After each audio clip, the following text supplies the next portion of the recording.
They told him he was nothing. Everyone he ever loved told him so. Before he had a name, his own mother set him adrift on a river, a queen's secret floating downstream in a basket of reeds. A charioteer pulled him out, a man with no land, no titles, no army. The kind of father king's son was never supposed to have.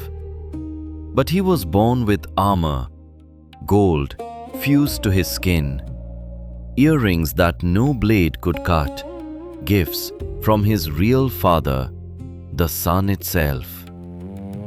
At 8 years old, he walked to the greatest school in the land. The teacher took one look at his clothes and shut the door. We don't teach a charioteer's son, so he found a teacher who would. The most feared weapons master alive. A man who hated kings. A man who only taught Brahmins. So Karna told him a lie, and for years he learned everything. One afternoon, his master fell asleep with his head on Karna's lap. A scorpion crawled up his thigh and started digging. Blood ran down his leg. He didn't move. He didn't make a sound. He let the master sleep. The master woke up, saw the blood, saw the silence, and he understood. Only a warrior endures pain like that.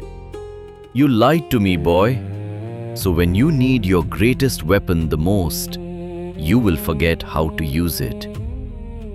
Years later, the royal tournament. Every prince of the kingdom is there. Arjuna is in the center, doing things with a bow that no one has ever seen. And then a stranger walks into the dust, does everything Arjuna did, and then does it again, harder. The crowd goes quiet, and then someone shouts, "What is your kingdom? Who is your father?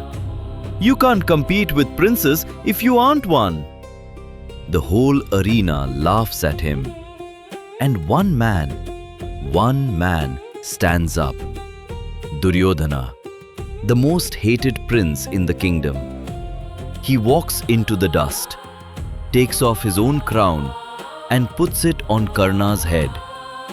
"I crown him king of Anga, right here, right now." A kingdom is something you win, not something you inherit. Karna kneels. "I am yours, brother, until I die." And he meant every word. Years pass, the eve of the great war. A woman finds him alone by the same river his basket once floated down. "I am your mother. The men you are about to fight are your brothers. Switch sides, be a prince, live." He looks at her. "You had 40 years to claim me. Duryodhana had one afternoon. Go home. You will leave this war with 5 sons either way. I promise you that." 18th day of the war. A beggar walks up to his tent at sunrise, asks for the gold armor he was born with. Karna takes a knife, cuts it off his own skin, hands it over, smiling. Same morning, the battlefield. Karna against Arjuna. The chariot of the greatest archer of his age sinks, one wheel buried in the mud. He calls a pause, climbs down, turns his back to fix it. The rules of war say you do not strike a man who is unarmed. And Krishna leans toward Arjuna, whispers one word, "Now." Karna reaches for his greatest weapon, and just like the curse said, his mind goes blank. He cannot remember the words. He falls. He's dying.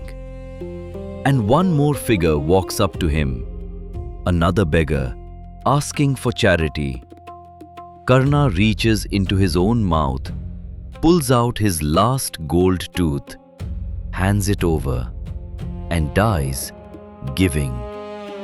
He owed the world nothing. The world gave him nothing. And he gave the world everything anyway. That is what greatness costs. That is what greatness looks like.